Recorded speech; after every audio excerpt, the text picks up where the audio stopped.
great days of Mashiach, which are the days that will be in this world, days that will be filled with so much financial blessing, days that will be filled with so much happiness, days that will be filled with so much global peace, days that will be filled with happiness, days that will be filled with healing, days that will be filled with, as the Rambam was teaching us, that this will be the time that we'll get to sit and learn Torah. That yes, there will be all of the physical blessings and goodness. There will be so much bounty coming into the world. But that was not the ultimate yearning of the sages. The ultimate yearning of the sages, that we should all be able to sit and learn the wisdom of God, and that once and for all, we'll have the great days of Yamali Haaretz Des Hashem Kamayim Liyam Mechasim, that the world will be filled with connection, with closeness to God, like water covers the seafloor. And therefore, these are very, very exciting days, and there'll be a resurrection during this time. And we are yearning that these days of Mashiach happen. We also now moved on to a little bit of the comparison to the world to come. Okay? Amen. It will be a time that the whole world knows that Shehakol Niyeh Bidvaroi. The whole world will know that Hashem is the Echad, Yochad, Umiyuchad, the only one. The one that loves us and just made the whole world for our good. So let's now go from the days of Mashiach into the world to come. So the Rambam's opinion is fascinating. It seems that from the Rambam that the world to come will be a world of our soul, without a body. It will be an experience of just being in your soul, and it will be an experience of deeper and deeper connection to the Infinite One. Let's a little bit understand the nature of the soul according to the Rambam that we'll take with us for eternity. So we mentioned this previously, that the soul, and we're in Hilchos Tshuva now, in Perek Ches, Halacha Gimel, that says the Rambam, the soul that will take for us for eternity is something called Das. And when we're born, we essentially have a part of our consciousness that is what's called golmi. It's like an unformed, pure potential, which means it has the ability to connect and link into godly concepts. But if we don't do anything with it, it just basically is like an animal soul, an animating soul. But if we use it to learn Torah and to connect and to think and to plunge the depths of wisdom, so then we form this, like, you know when they have tchina? It's like tchina golmi. It's like it could become anything. It's just pure potential. So you have this soul, like tchina, that you could turn into something and refine it through the Torah that you learn, through the wisdom that you learn. And the deeper and deeper you learn, and the deeper you meditate into the learning, it can't just be superficial learning, that you sit with the learning and you meditate with it, you start to refine this soul. So says the Rambam, Ki nefesh ha'amur be'inyan zeh, eina ha'neshama hatzricha leguf. This is not talking about your soul, the one that's going to the world to come, the soul that is connected to your body, because that is going to go back into the earth. Just like with the animals, it will go back and become integrated back into its constituent parts. Ela tzuras hanefesh. This that you took this soul potential and throughout your life you're refining it, almost like doing calisthenics of the soul, soul maxing, not looks maxing, soul maxing. Rabbi Isai, hashtag that one, soul maxing. Yeah, soul maxing mamish. So this that a person could be looks maxing and totally just absorbed in refining this stallion. And instead of doing that, he says, I'm going to use my soul to soul max and refine it and let it think about deeper ideas and concepts. So that does something which means going from chomer to tsura. Chomer means just pure potential, raw potential, that now I'm like fashioning it. To use a coarse analogy, it would be like taking a block of marble and then creating a sculpture out of it. So all the potential was there, but it had to be fashioned and formed. So imagine now that on a soul level. So here there's nothing, we're not talking about a physical thing. We're talking about a soul potential that through the course of your life, that you're refining it, you're thinking, you're learning God's wisdom in order to make it like God by thinking the way that God does. So that soul, to the degree that you use it, and here's where free will comes in. It must be pretty significant that I have this soul, that I could soul max. And to the degree that I soul max, Elliot loving this one, soul max. To the degree that I could soul max and focus on it, to the degree that I could be soul maxing and refining my soul and thinking and plunging into the depths of Hashem's Torah, and look at this, I start understanding the way that the angels work. If you're looks maxing, you're not in the whatever angel is going to be something from a Cupid card or something, some Valentine's Day card. We're talking about soul maxing. You want to understand the ways of the angels? You need very refined soul consciousness, ushara maisim, all sorts of additional spiritual concepts. And this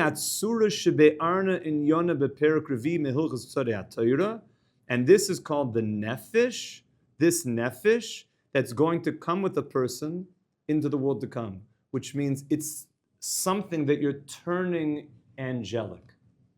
It starts like tchina, and you're able to refine it to become angelic through morning seder, through Elam Metzias, through steiging, through going to a shir, through thinking, through learning the Tanya, through plunging the depths, Torah Zayin, Tinyana, Lakute Cafe. By you doing that, this soul becomes refined and then starts cleaving to Hashem because it's becoming like Hashem. It's resembling, not physically, but it's thinking like Hashem and becoming refined in this way. Oh, so says the Rambam, Chayim Elu, this life that we spoke about for the soul in the world to come will be life she'eini moim movis, that will never die. The life of the world to come will be forever. How long is forever? So the Chavetz Chaim, the Stipler, gave certain famous analogies. One of my favorites, they said, imagine you have a pelican. Just even thinking about a pelican makes me smile. With one of these big, like cartoon-like big beaks. And they said, imagine the pelican comes, flies down to the shoreline, and takes a single grain of sand in its beak.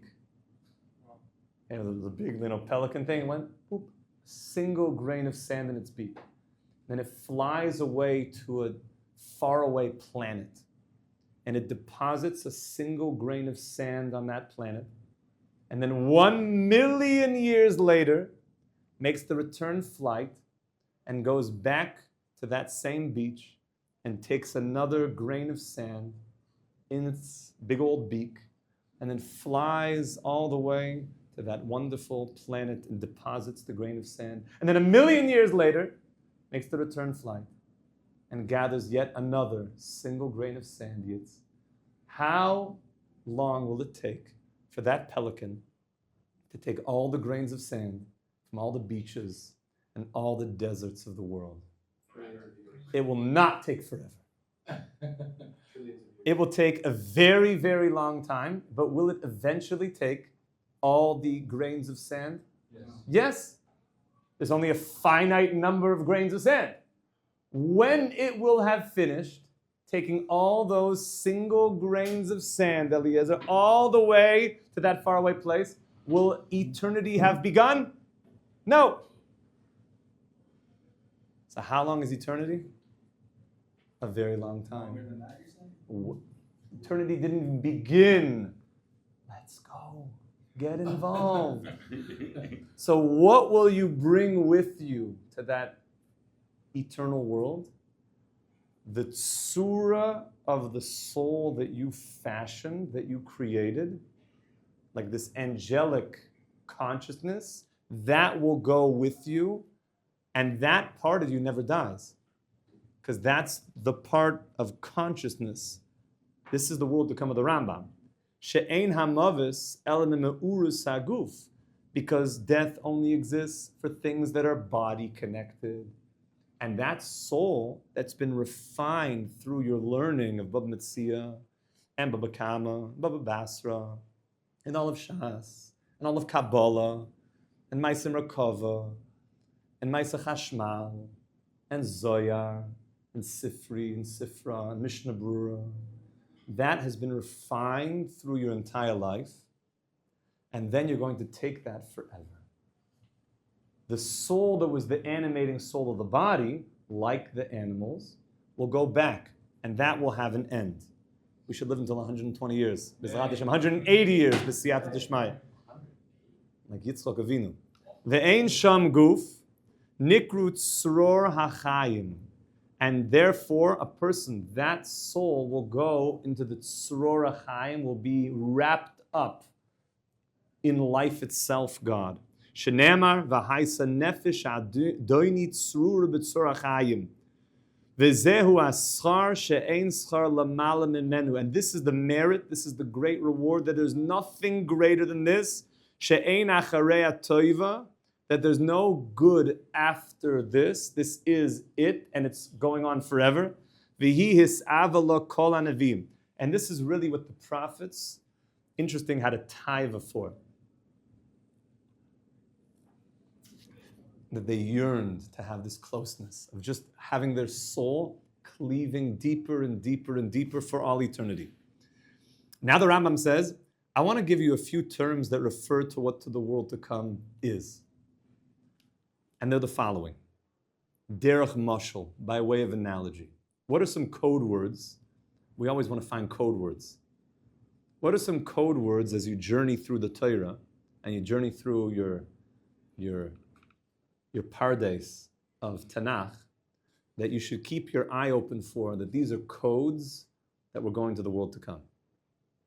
Says the Rebbe, Har Hashem u'mekoyim kodshoy, the mountain of God and the place of His kedusha.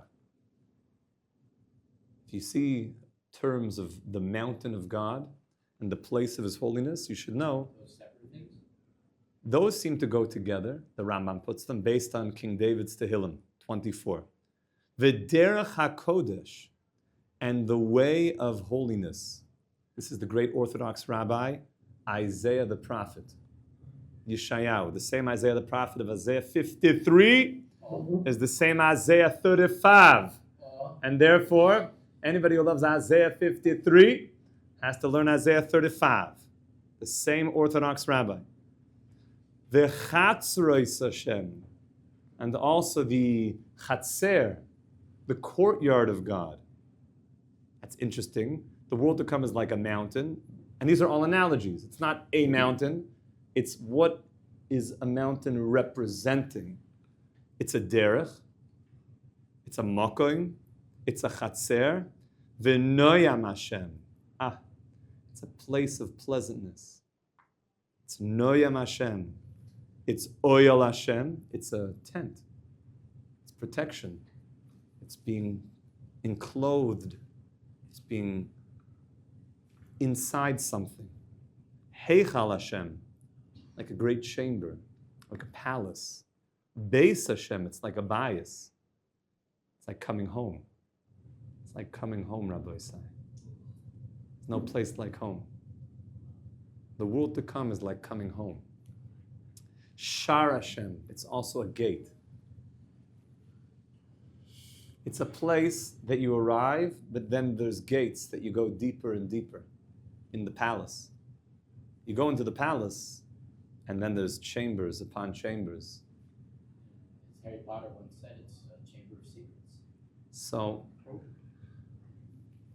lahavdil, you're moving.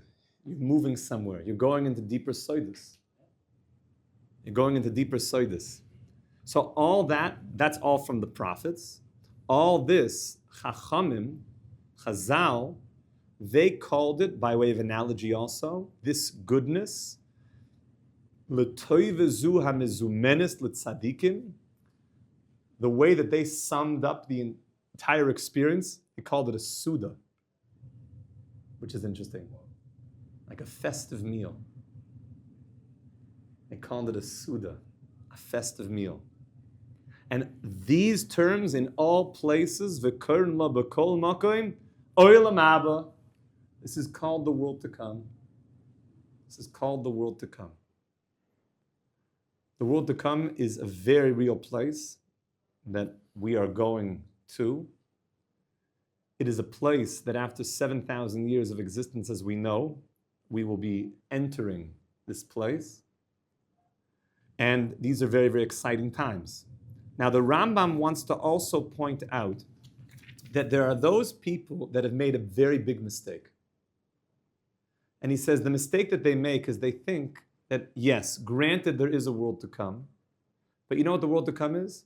The world to come will be the reference points from you and I as finite beings, just a lot more of that in the world to come. So, if you guys like eating Wagyu steak, well, you got to know that in the world to come, the Wagyu will be endless. And if you like Bugattis, then in the world to come, and if you like yachts, in the world to come, and you like golden in the world to come.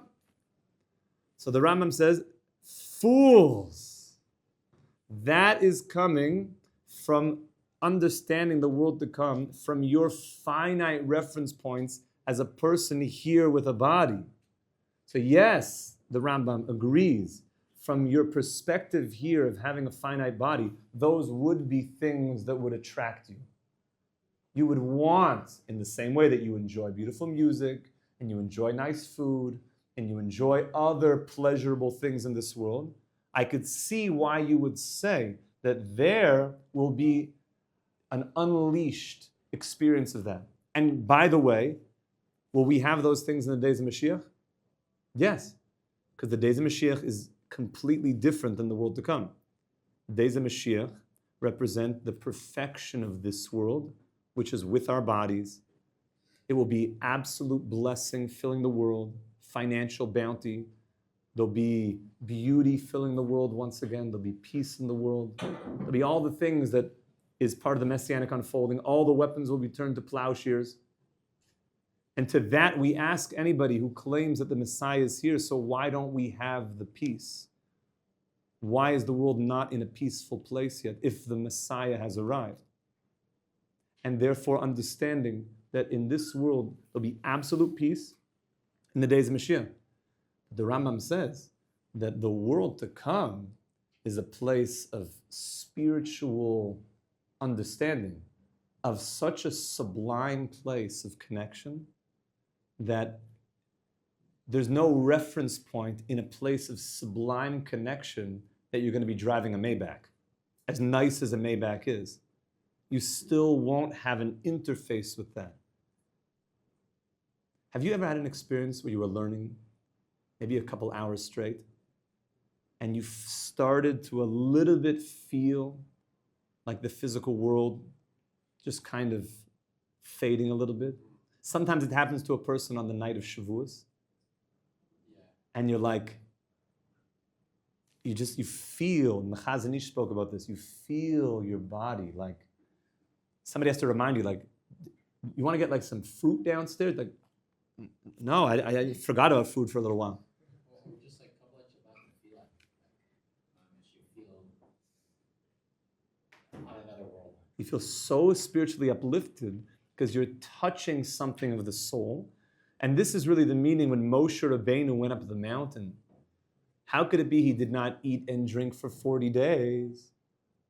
Because he was completely plugged into the soul, locked in mamish. Because he was so plugged into the soul, the body wasn't, that was a little bit like the world to come, a taste of ein boyachila, ein bo ishtia. It was just plugged in at the highest level. So we get little tastes of this in this world, of feeling such an uplifted experience. Maybe you're listening to some beautiful music, you're locked in, and you forgot, like I had to eat. Maybe you're just locked into a project that you feel you're getting more refined consciousness, that things of the body start. So the world to come will be that absolutely unleashed of the highest pleasures. And therefore the Rambam says that the reference points of physical pleasure is things of this world. But in the world to come, the soul, which we said, which will be like an angelically formed soul that you worked and you made. How did you make it? Shtagen. Torah and mitzvahs. Because you were learning Torah and doing mitzvahs, you were making yourself like God. And we always like to say that closeness and physicality is measured in distance. How close are you to the end line? If he's 5 yards from the end line, he's close to the end line. But closeness and spirituality is measured in similarity. How close you are to an infinite God is how much you're similar, how much you're like God. And therefore, to the degree that you become similar, Mahu rachum afata rachum. Just like God is compassionate, that in a world where you could choose to be compassionate, or choose, God forbid, the opposite, that you're refining your soul, whatever degree you refined it, that's the you that you take with you. That's the you. And therefore the experience in the next world will be of such a pleasure, such a refined experience.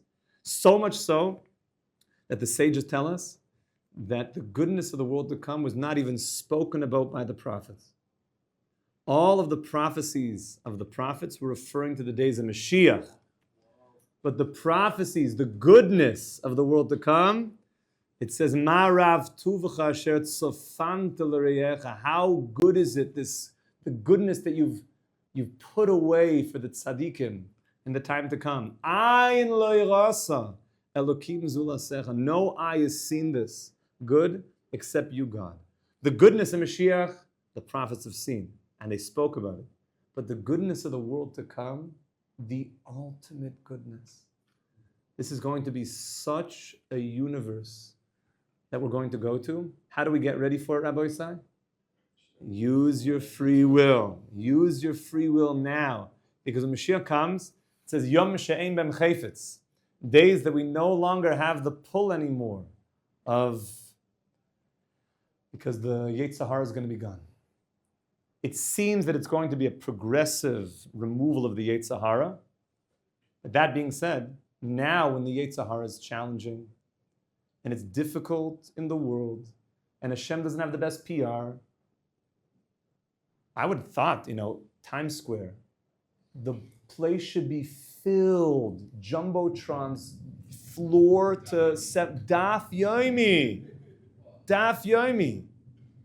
The last time I checked, it wasn't yet daf yomi in Times Square. Not yet, Lizrat Hashem. But think about it. What kind of PR? Buy the dip. On both sides, buy the dip. This is the time now. Buy the dip. Is Hashem still is in hiding? But imagine the loyalty you could build with the king. When the king is on his throne, it's very easy for everybody to say, long live the king. And when God comes back to his throne, so all the nations of the world are going to come and say, long live the king. And Hashem is going to say, well, it's easy for you to say that when I'm sitting on my throne. But where were you when I was in the trenches? And therefore, anybody that makes loyalty to the king when he's on the run, anybody who's loyal to the king when he doesn't have the great PR, anybody who says, Hashem, you're the king. Hashem melech, Hashem malach, Hashem yimloich. You will reign forever and ever. If you show loyalty then you're of the true loyalists to God. So Rabbi Yisai, we should be zoicha mamish, to know Hashem's Torah, to buy the dip. Now is the time to get involved in learning as much as you can. And remember, every move, every moment, every little bit of learning that you're refining your soul. You're learning a sugya a little deeper. It was hard to understand Rashi, and you worked on that word in Rashi. It was hard for you to do that, and you pushed yourself and you did it. You are refining yourself. And in this day, and maybe we'll speak about this next time, when things are so difficult, and the Arizal spoke about this, when it's so difficult to keep Torah mitzvahs, that you are in it means that the spiritual gains, it's bulking season, Chevra. The spiritual gains that you can achieve now is beyond. It's beyond. And we should be Zoich HaMamish to show our loyalty to the King with every single mitzvah we do. B'siyata d'shmai, we're going to see the binyan Beis HaMikdash with Mashiach Tzidkeinu b'mheira v'yaminu, amen v'yamen. Have a wonderful day, Rabbi Isai. Hatzlacha Rabbah. Kol Tuv.